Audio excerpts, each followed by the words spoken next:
오늘은 이 분쟁 유형별 쟁점이라고 해서 이 20조 관련된 어떤 분쟁, 소송 이런 부분들이 여러 가지 이제 형태로 벌어질 수가 있는데 그런 분쟁 유형별로 좀 나눠봐서 제가 한번 정리를 해봤습니다. 물론 저의 독단적인 구분인데 나름대로 이제 고민을 했다고 했는데요. 여러분들이 한번 재밌게 한번 봐주시기 바랍니다. 이런 분류 자체가 다른데 없기 때문에 이 사람이 이렇게 또 분류를 했구나라고 하는 그런 부분을 한번 생각해 보시면 재밌을 것 같습니다. 저는 그러니까 실무상으로 이런 분쟁이 좀 일어날 때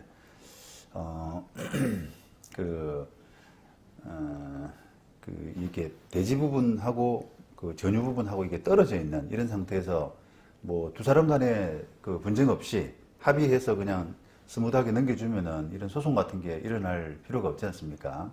그런데 지난번 보신 것처럼 워낙 이쪽 법리가 좀 복잡하고 이해가 잘 안 되는 왜냐하면 적법하게 취득했다고 생각을 하는데 매매든 경매든 간에 대지 지분을 적법하게 취득했다고 생각하는데 또 상대방 입장에서는 반대로 이제는 그냥 내 땅은 없는가 보다, 나는 전유 부분만 취득했기 때문에 내 땅은 없는가 보다 이렇게 포기할 수도 있는데, 그런 상황에서 20조를 근거로 해가지고 이렇게 소송이 이제 벌어지게 되면은 어느 쪽은 이렇게 납득이 안 되는 경우가 있거든요. 그러다 보니까 소송이 참 많은 분야이고 또 어떻게 보면 쭉 보신 것처럼 법원도 조금 이렇게 판단을 서투르게 하는 이런 경향들이 좀 있어요.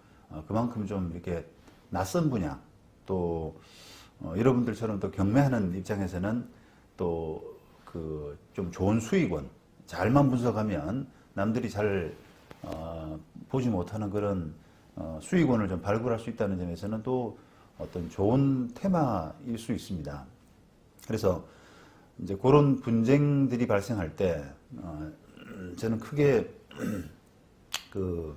이렇게 두 대지 지분과 전유 부분이 합치하는 과정에서 어떻게 이전 등기 청구하고 말소 등기 청구하고 하는 그런 부분과, 또 한편으로는 이게 이제 경매로 나오는 경우가 많이 있기 때문에 경매 과정에서 또 어떻게 다루어지는지 이 20조 부분이 하는 그런 부분을 크게 나누어서 좀 생각을 해봤습니다.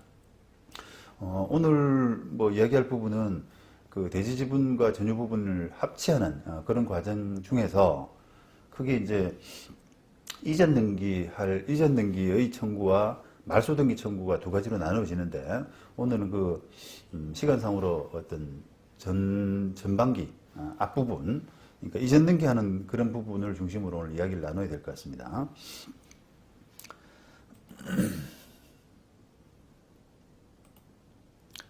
자, 지금 전유 부분만을 소유하는 측에서 대지 지분 등기자를 상대로 집합건물법 20조에 기해 대지 지분을 넘겨달라는 청구, 이렇게 하는 과정에서 여러 가지 이제 법적 쟁점이 존재하는데요. 물론 지금까지 우리가 이제 쭉 보신 것처럼 굳이 이제 이전 등기 해달라, 내 전유 부분에 상응하는 대지 지분을 넘겨달라, 이런 분쟁뿐 아니라 반대로 대지 지분을 가진 쪽에서는 사용료 달라라든지 또는 너 건물 철거해라든지 이런 식의 이제 소송도 많이 있거든요. 그런데 지금 오늘 다룰 부분은 전유 부분을 가진 쪽에서 뭔가 자기의 합당한 대지 지분을 가져오는 과정에서 벌어지는 그런 쟁점을 이야기하려고 하는 겁니다. 그런데 그 이야기에서 지금 대지 사용권을 취득한 사람을 기준으로 일단은 할 필요가 있어요. 대지 사용권을 취득한 사람, 보통은 이제 건물을 지은 분양업자 아니겠습니까? 그런 이제 분양업자를 기준으로 할 필요가 있는데, 이 사람을 상대로 해서 이전 등기 청구할 때, 이 사람을 상대로 이전 등기 청구할 때와, 그리고 대지 사용권이 성립된 이후임에도 불구하고 따라서 무효 아니겠습니까? 처분하게 되면. 무혐의에도 불구하고 그런 처분된 그 해당 지분을 취득한 사람, 이런 사람들을 상대로 해서는 그 건너간 등기를 말소를 해야 되잖아요. 그래서 그런 사람을 상대로 한 말소 등기 청구 소송, 이렇게 이제 구분을 해볼 수 있단 말이에요. 그래서 오늘 이 시간에는 이전 등기 청구 과정에서의 쟁점 부분을 말씀드리고자 하는 겁니다. 자, 전유 부분 소유자는 그 대지 사용권을 종된 권리로 취득하게 된다, 이런 말씀 드렸었죠. 그래서 당초 대지 사용권이 소유권이라고 하면은 그 후에 전유 부분을 취득하게 되면서 소유권으로서의 대지 사용권을 함께 취득을 하기 때문에 이전 등기 청구권을 행사할 수가 있습니다. 예를 들어서 전유 부분을 낙찰받은 경락인이라고 한다면 뭐 집행법원에다가 대지 지분에 대한 소유권 이전 등기 촉탁을 구할 수 있고, 만약 그 경락 허가 결정에 대지 지분에 대한 표시가 되어 있지 아니해서 촉탁 등기를 구할 수 없는 경우에는 소유권 취득의 효과로서 대지 지분에 대한 소유권 이전 등기 청구, 그런 절차 이행을 구할 수도 있습니다. 보통은 지금 그 낙찰을 받을 때 전유 부분만 낙찰 받은 사람은 보통 경매법원 입장에서는 뭐랄까요, 표시가 안 돼 있기 때문에 그 대지 지분에 대한 이전 등기 촉탁을 보통은 구할 수가 없죠. 보통은 구하지 못하고 전유 부분만 촉탁을 해가지고 가져오게 되고, 그 뒤에 그 지분 정리는 별도의 소송으로 하는 것이 일반적입니다. 요 2001년 대법원 사례 같은 경우는 그 전유 부분만 경매에 붙여져서 경매 진행되는 도중에, 아주 이제 예외적인 경우입니다.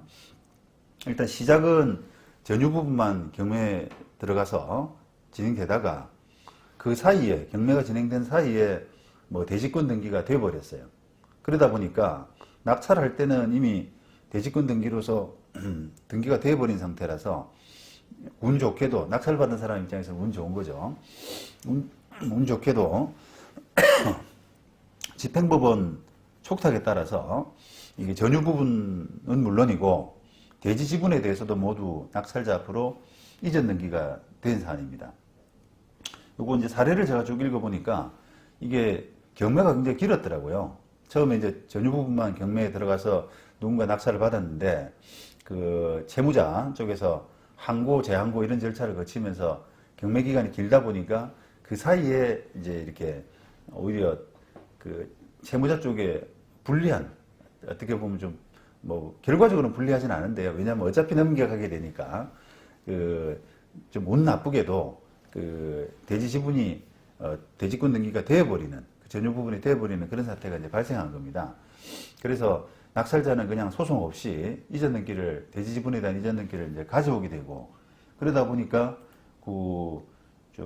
채무자, 그 물건을 잃어버린, 대지 지분을 잃어버린 그 사람이 그 낙찰자를 상대로 부당이득 반환 청구를 한 그런 사건입니다.